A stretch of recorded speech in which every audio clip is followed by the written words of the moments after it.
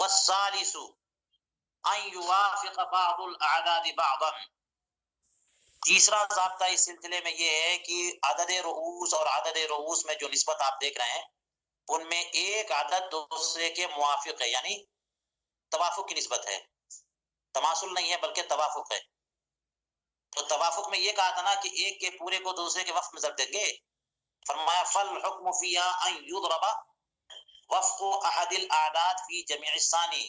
اس میں حکم یہ ہے کہ ان اعداد میں سے ایک کے وفق کو دوسرے کے پورے میں ضرب دیں گے. اور پھر اگلا بھی معاملہ ایسے ہی ہے. تو ثم ما بلغ فی وفق الثالث، پھر جو ٹوٹل ان کے ضرب سے ٹوٹل ہوگا اس کے درمیان نسبت دیں گے، وہاں بھی توافق ہے تو اس ٹوٹل کو تیسرے کے وقت میں ضرب دیں گے. ان وافق المبلغ الثالث، ان وافق المبلغ الثالث، اگر جو ٹوٹل ہے وہ تیسرے والے کے موافق ہو تو، یعنی اس میں پھر نسبت سب دیکھنی ہوتی ہے. ہاں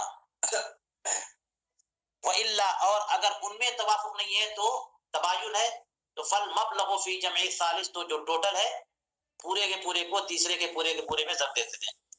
ثم المبلغ فی الرابع، پھر یہی معامل اس کو جو ٹوٹل ہو رہا ہے اس کا چوتھے فریق پر کرتے ہیں. جتنے فریق آپ بنا لیجئے، آخر میں جو ٹوٹل گرانڈ ٹوٹل نکلے گا نا اس کو اصل مسئلہ میں آپ ضرب دیں گے، بہت بڑا نمبر بن جائے گا. ثم المبلغ فی اصل المسئلہ، پھر مبلغ کو ضرب دیں گے اصل مسئلہ میں. اس کی مثال دیکھ لیجئے. اب تھوڑی سی حالت خراب ہوگی آپ لوگوں کی، مگر پہلے ہم یہ لکھتے ہیں.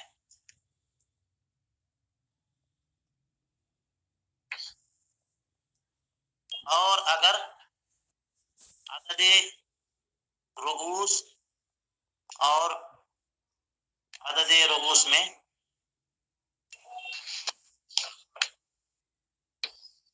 توافق کی نسبت ہو، ایک کے وفق کو دوسرے کل میں ضرب دیں گے، ایک کے وفق کو دوسرے کے کل میں ضرب دیں گے. حاصل ضرب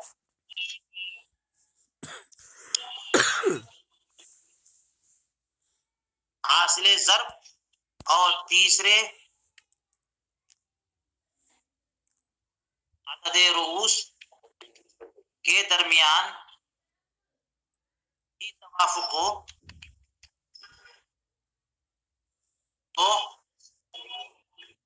تو پھر ایک کے وفق کو دوسرے کل میں رکھ دیں گے، اور ورنہ کل کو کل میں. ٹھیک ہے، اور اسی طرح آگے آخری مبلغ کو اصل مسئلہ میں ضرب دیں گے.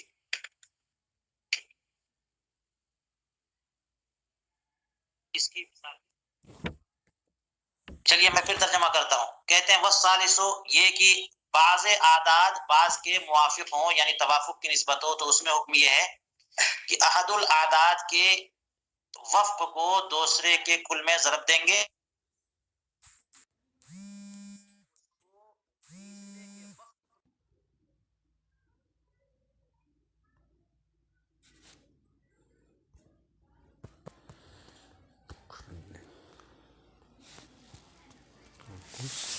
دیکھیں بچے کتے کی نسل.